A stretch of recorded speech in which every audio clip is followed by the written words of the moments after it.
नमस्कार, times of Swaraj में आप सबों का स्वागत है और मैं हूं संतोष सिंह। और आज हम टाइम्स ऑफ स्वराज में चर्चा करने जा रहे हैं कि बिहार के डीजीपी आर.एस. भट्टी की विदाई लगभग तय हो चुकी है।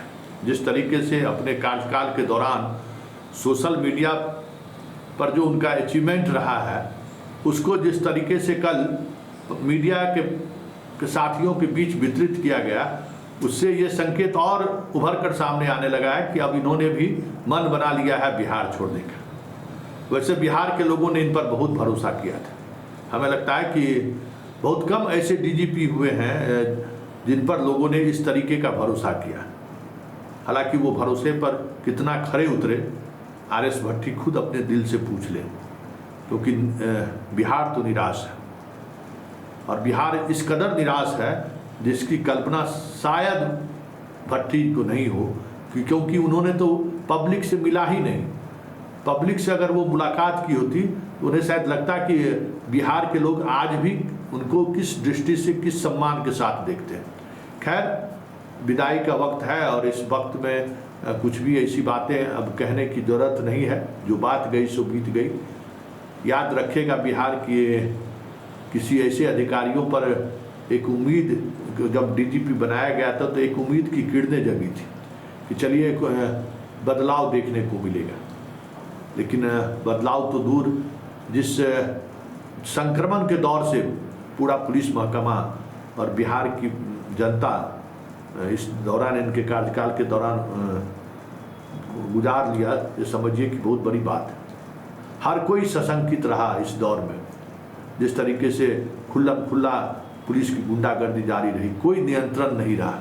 मतलब इस तरीके का नियंत्रण विहीन पुलिस महकमा 2005 से हम लगातार पुलिस मुख्यालय को देख रहे हैं। कभी हमने इस तरीके की चीज़ें को नहीं देखा, किस तरीके से नियंत्रण विहीन हो जाए। कोई नियंत्रण नहीं, पुलिस मुख्यालय भी नियंत्रण विहीन, थाना भी नियंत्रण विहीन। मुख्यमंत्री मानसिक तौर पर उस हालात में नहीं रहे कि उन तक वो बातें पहुँचे भी, वो भी नहीं हो सका। मुख्यमंत्री के आसपास के जो अधिकारी थे, वो अधिकारी भी सिर्फ अपने लोगों की पोस्टिंग कैसे हो जाए, इसी लॉबिंग में लगे और इसी लॉबिंग की वजह से विवाद भी हुआ। बेहतर पुलिसिंग हो, इसको लेकर इनके कार्यकाल में कुछ ऐसी चीज़ें हुई भी नहीं। हो सकता है कि इनको भी उस तरीके से फ्री हैंड काम करने को नहीं दिया गया हो। लेकिन बड़ी बात यह है कि बिहार के जितने भी डीजीपी हुए हैं, अपने अंदाज में वो काम करते रहे। ऐसे नहीं, जितनी आज़ादी नीतीश कुमार के शासनकाल में डीजीपी को मिला होगा, हमें नहीं लगता है कि बिहार में इससे पहले किसी भी शासनकाल में इस तरीके की आज़ादी मिली होगी। खैर, अब जाएं, बेहतर करें। जो जीवन का शेष नौकरी बचा हुआ है, क्योंकि जो CISF की बात थी वो तो लगभग खत्म हो चुकी है। अब देखिए इनकी पोस्टिंग कहाँ होती है। लेकिन बड़ा सवाल ये है कि भट्टी के बाद कौन।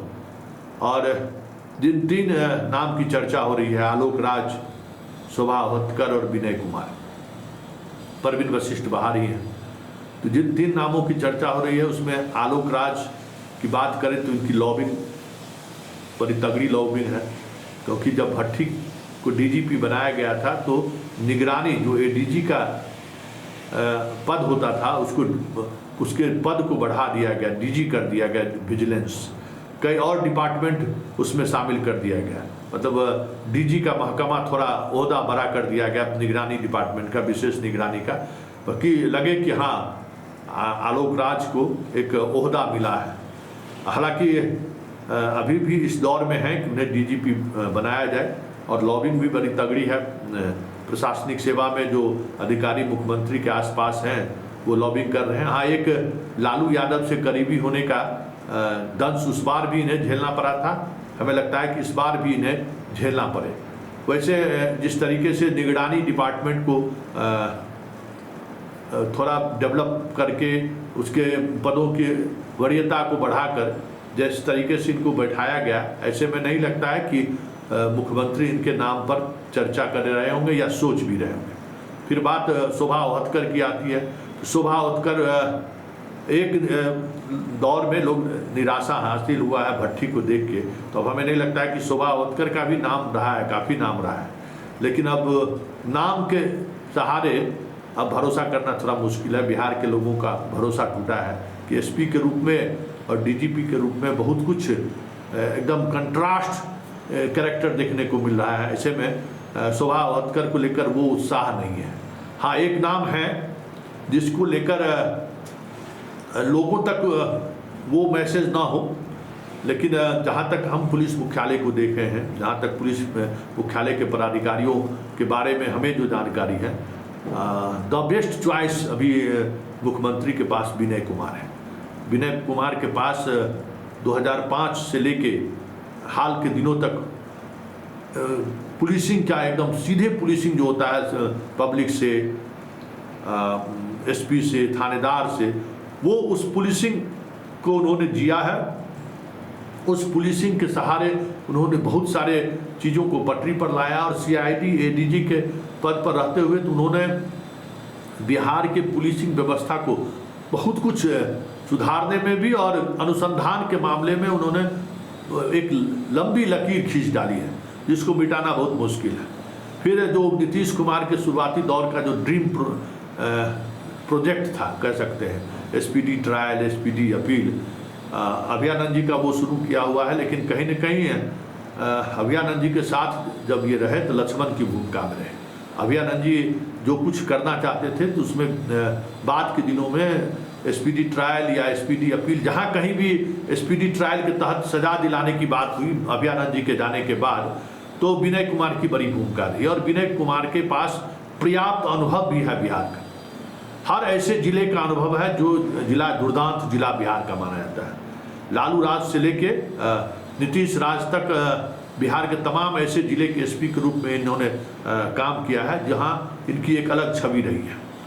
आईजी डीआईजी के रूप में भी इनका एक अलग अंदाज रहा काम करने का, लेकिन सीआईडी एडीजी के रूप में इन्होंने एक मिसाल कायम कर दिया। वो विभाग जिस विभाग को ये माना जाता था कि सीआईडी में गया मतलब केस खत्म, उस विभाग को इन्होंने जिंदा किया और उस विभाग के सहारे कई महत्वपूर्ण उपलब्धि, पटना गया में जो डॉक्टर दंपति का जो अपहरण हुआ था, वो एक पूरा बिहार हिल गया था, याद होगा।